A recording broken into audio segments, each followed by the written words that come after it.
2 సంవత్సరాలుగా మన గ్రామం సర్పంచ్ లేకుండా ఉంది. ఈ డిసెంబర్ 17వ తేదీన జరిగిన సర్పంచ్ ఎన్నికల్లో 4 అభ్యర్థులు పోటీ చేయగా అందులో శ్రీ భోగవల్లి అప్పారావు గారు ఎన్నికయ్యారు. ఇప్పుడు వారు మనతో ఉన్నారు. వారు మన గ్రామంలో చేపట్టబోయే అభివృద్ధి పనులు అలానే ప్రణాళిక వివరాలను ఇప్పుడు ఆయనతో ముచ్చటించి తెలుసుకుందాం. జై భారత్ సార్, నా పేరు అఖిల.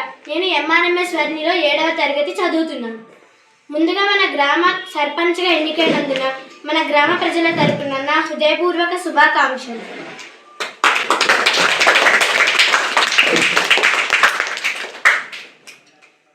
గతంలో మీరు రాజకీయాల్లో ఏం పని చేశారు?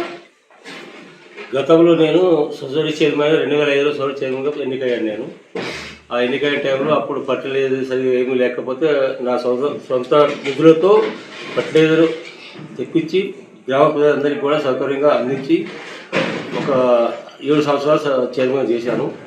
రెండోసారి కూడా మన సొసైటీ చైర్మన్గా 7 సంవత్సరాలు చేసి మైలారం, తిమ్మాపూర్ 2 గ్రామాలని అభివృద్ధి చేసి గోడాములు కానీ ఆఫీస్ కానీ అవన్నీ రైతులకు అందుబాటులో వచ్చి మనకు ఎరువులు సప్లై చేసి ఎరువులు బాగా అందించేవాడిని. ఆ అనుభవం నా దగ్గర ఉంది.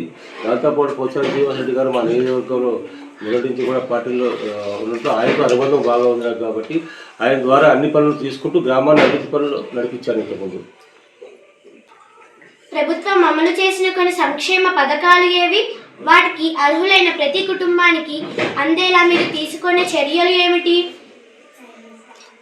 మన గ్రామంలో సంక్షేమ పథకాలు అంటే చాలా ఉన్నాయి, చాలా చేశారు. ఎందుకంటే మన గ్రామాన్ని పోచారం శ్రీనివాసరెడ్డి గారు అందరితోటి సంక్షేమ పథకాలు బాగా జరిపించారు. దాంట్లో ప్రభుత్వాలు కూడా తెలుగుదేశం ప్రభుత్వం నుంచి తెలుగుదేశం కావచ్చు, టీఆర్ఎస్ ప్రభుత్వం కావచ్చు, కాంగ్రెస్ ప్రభుత్వం కూడా సంక్షేమ పథకాలు బాగా అమలు చేశారు. ఆ సంక్షేమ పథకాల్లో మన దగ్గర ముఖ్యంగా రేషన్ బియ్యము, గవర్నమెంట్ బిల్లు, పెన్షన్లు, తగ్గు పెన్షను, వృద్ధాప్య పెన్షను, ఇలాంటి సంక్షేమ పథకాలన్నీ కూడా అమలు చేశారు. అవన్నీ కూడా జనాలకి అందరికీ కూడా అందేలా మేము చూస్తాం. పేద విద్యార్థులకు మీరు ఏ విధంగా సహాయం చేయాలనుకుంటున్నారు?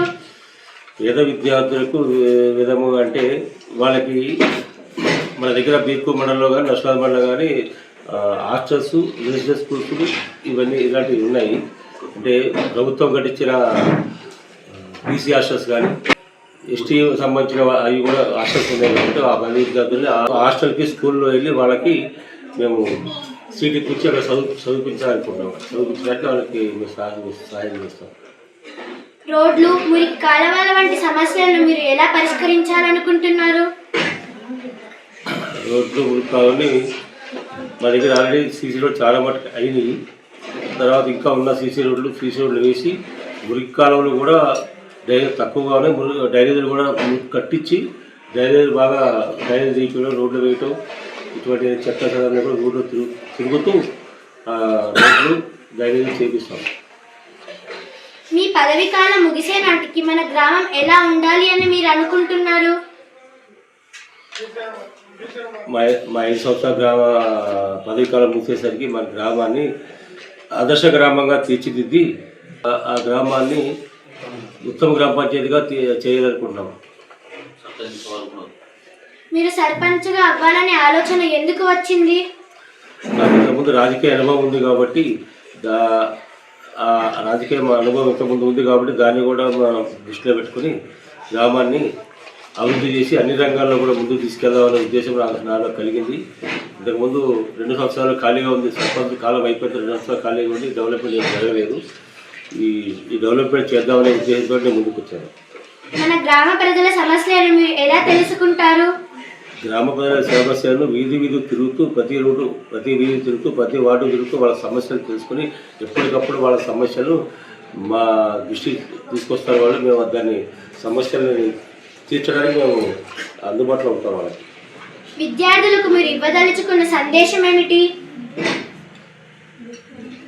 విద్యార్థులకు బాగా చదువుకుని వాళ్ళ తల్లిదండ్రులకి గ్రామానికి వాళ్ళ మంచి పేరు తీసుకురావాలని కోరుకుంటున్నాము. దాంతోపాటు మంచి ఉద్యోగాలు సంపాదించి వాళ్ళు మంచి స్థితిలో ఉండాలి, వాళ్ళు బాగుపడాలి. అది గ్రామానికి పేరు తీసుకురావాలి వాళ్ళు. మీ నాయకత్వంలో మన గ్రామం మరింత అభివృద్ధి చెందాలని కోరుకుంటున్నాను.